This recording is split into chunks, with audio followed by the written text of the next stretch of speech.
Pada video pembelajaran kali ini, saya akan menjelaskan tentang perkembangan peserta didik dalam pendidikan. Topik ini sangat penting bagi kita sebagai calon guru karena setiap anak itu memiliki cara dan tahap perkembangan yang berbeda-beda. Dengan memahami hal ini, kita bisa menciptakan suasana belajar yang nyaman dan sesuai dengan kebutuhan mereka. Yuk kita mulai. Yang pertama yaitu pengertian perkembangan peserta didik. Perkembangan peserta didik adalah proses perubahan yang terjadi dalam diri anak, baik secara fisik maupun psikologis, yang berlangsung sejak mereka lahir sampai dewasa. Nah, dalam dunia pendidikan, kita sering mendengar istilah itu pertumbuhan dan perkembangan. Sekilas terdengar mirip, tapi sebenarnya berbeda. Pertumbuhan itu lebih mengarah pada hal-hal yang bisa diukur, seperti tinggi badan, berat badan, dan ukuran tubuh. Sementara itu, perkembangan mengacu pada hal-hal yang lebih kompleks, seperti bagaimana anak berpikir, bersosialisasi, mengenal emosi, hingga memahami nilai-nilai moral. Jadi, perkembangan itu bukan hanya soal tubuh, tapi juga pikiran dan perasaan.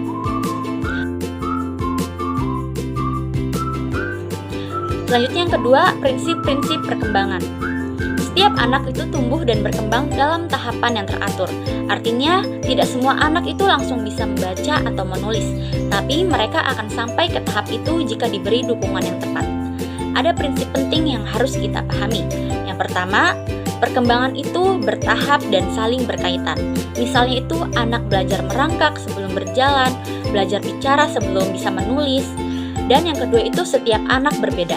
Ada yang cepat dalam pelajaran, ada yang lebih unggul dalam keterampilan. Nah, kita sebagai guru tuh harus fleksibel dan tidak memaksakan satu metode itu untuk semuanya. Yang ketiga, lingkungan sangat berpengaruh. Anak yang dibesarkan dalam lingkungan yang positif, penuh kasih sayang dan stimulasi biasanya berkembang itu lebih optimal. Yang keempat, belajar dan berkembang saling berkaitan. Anak mulai sesuai belajar dengan tahapan perkembangannya. Kalau terlalu dipaksa, justru bisa membuat mereka itu stres. Selanjutnya yaitu aspek-aspek perkembangan peserta didik. Ada beberapa aspek yang berkembang dalam diri seorang anak. Yang pertama, fisik dan motorik. Ini termasuk pertumbuhan tubuh, kekuatan otot, dan kemampuan bergerak. Kalau anak sehat dan aktif, biasanya mereka itu lebih mudah menerima pelajaran. Yang kedua, kognitif. Kognitif ini berkaitan dengan kemampuan berpikir, memahami pelajaran, dan memecahkan masalah. Contohnya itu memahami soal matematika atau membaca cerita. Yang ketiga, bahasa. Bahasa itu membantu anak untuk berkomunikasi. Perkembangan bahasa yang baik akan memudahkan mereka menyampaikan ide atau perasaannya. Yang keempat, yaitu sosial dan emosi. Sosial dan emosi ini adalah anak belajar berinteraksi, bersahabat, dan memahami emosi seperti senang, marah, atau kecewa. Disinilah peran guru sangat penting sebagai pembimbing. Yang kelima, moral dan kepribadian. Anak belajar membedakan mana yang baik dan buruk. Ini dipengaruhi oleh lingkungan keluarga dan sekolahnya.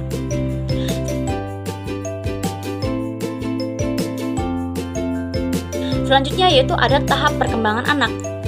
Setiap anak itu melewati beberapa tahap perkembangan. Yang pertama sebelum lahir, prenatal. Nah, ini dimulai sejak pembuahan hingga lahir. Meski belum terlihat, perkembangan otak dan organ tubuh itu sudah dimulai. Yang kedua, bayi dan balita umur 0 sampai 2 tahun. Di sini anak itu mulai belajar berjalan dan berbicara. Mereka juga memulai mengenal orang-orang di sekitarnya. Yang ketiga, kanak-kanak awal, umur 2 sampai 6 tahun. Anak itu mulai menunjukkan kemandirian, bermain dan meniru orang dewasa. Yang keempat, usia sekolah dasar, umur 6 sampai 11 tahun. Ini tahap di mana anak-anak itu belajar banyak hal, seperti membaca, menulis, bersosialisasi, dan mulai memahami aturan sosial. Yang kelima, remaja awal, 11 tahun ke atas. Anak itu mulai berpikir abstrak, mencari jati diri, dan lebih peka terhadap lingkungan sosialnya. Nah, setiap perkembangan membutuhkan pendekatan pembelajaran yang berbeda-beda. Selanjutnya ada emosi dan peran guru.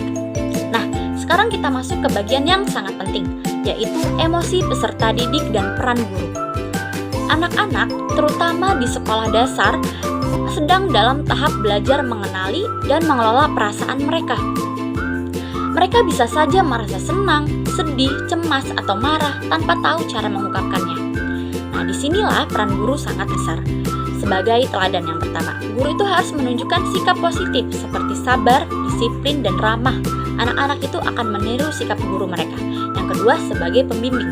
Guru itu harus mendampingi anak dalam kegiatan sehari-hari. Misalnya mengajak anak sholat berjamaah, berbaris, atau ikut kegiatan ekstrakurikuler sambil mengajarkan nilai-nilai positif. Yang ketiga, sebagai penasehat. Anak-anak itu mengalami masalah, guru itu bisa memberikan nasihat dan dukungan agar anak-anak itu bisa mengolah emosinya dengan baik. Dengan cara ini, anak itu tidak hanya cerdas secara akademik, tetapi juga secara emosional. Baik, sebagai penutup, mari kita ingat, setiap anak itu unik. Mereka tumbuh dan berkembang dengan cara yang berbeda-beda. Tugas kita sebagai calon guru adalah mengenali potensi mereka, memahami tahap perkembangannya, dan menciptakan lingkungan belajar yang mendukung semua aspek perkembangan, baik fisik, kognitif, sosial, emosional, dan moral. Dengan begitu, kita tidak hanya mencetak anak-anak yang pintar, tetapi juga anak-anak yang tangguh, bijak, dan siap menghadapi masa depan. Baik, terima kasih sudah menyimak penjelasan saya. Kurang lebihnya mohon maaf, semoga bermanfaat. Wabillahi taufiq wal hidayah. Wassalamualaikum warahmatullahi wabarakatuh.